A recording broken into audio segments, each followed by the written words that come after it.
Hi, welcome back. Today I want to talk a little bit about the European problem and what may happen over the next few weeks to address it. My concern is that there's a lot of politics involved, and politics is always scary. When the politicians become involved, we know, as just having witnessed what happened in the US in the last couple of weeks, we know that this can be a bit of a problem.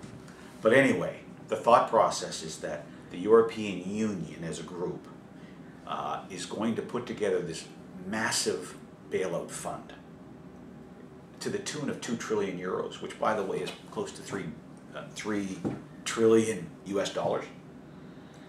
That's a lot of money. They're going to take that money and then buy the bonds that all of these troubled banks are holding of these sovereign countries, Italy, Spain, etc.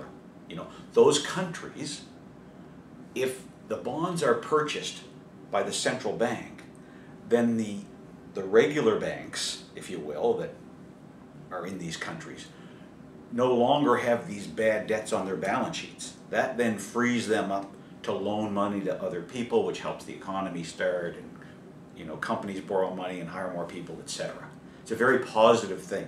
It's also going to keep the interest rates for these sovereign countries, as they're referred to, at very low levels, because the central bank doesn't need to. It's not like a privately held institution. It doesn't have to make the same kind of money. So they can hold the debt for longer periods of time at lower interest rates.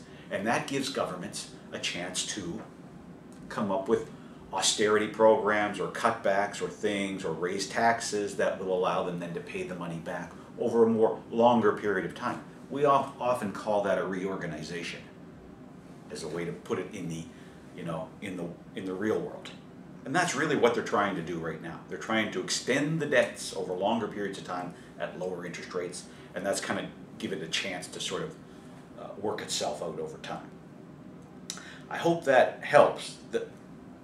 We have a long way to get to that scenario, by the way.